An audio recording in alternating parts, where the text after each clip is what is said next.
मला कॉफी हा प्रकार खूप जास्ती आवडतो. मग ती हॉट कॉफी असू दे किंवा कोल्ड कॉफी असू दे. आता उन्हाळ्यात कोल्ड कॉफी सारखी पिऊ वाटते मला. पण कॉफीमध्ये शुगर कंटेंट आलाच. मला तरी इतकी सारखी सारखी शुगर नको होती.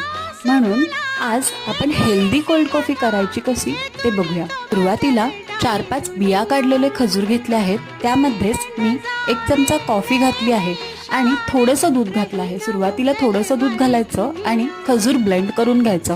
खजूर ब्लेंड झालं की मग पुन्हा तुम्ही कन्सिस्टन्सी ॲडजस्ट करू शकता. दूध पुन्हा घालायचं आणि पुन्हा ब्लेंड करून घ्यायचं. बघा आपली कोल्ड कॉफी तयार झालेली आहे. मी ते आईस क्यूब घेतलेले आहेत आणि त्यामध्ये ही कोल्ड कॉफी सर्व केलेली आहे.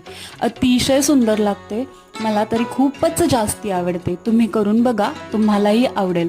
जर तुम्हाला चीट करायचं असेल तर आईस्क्रीम सुद्धा यामध्ये घालू शकता, तेही छान लागतं. पण मी येथे हेल्दी कॉफी केली आहे.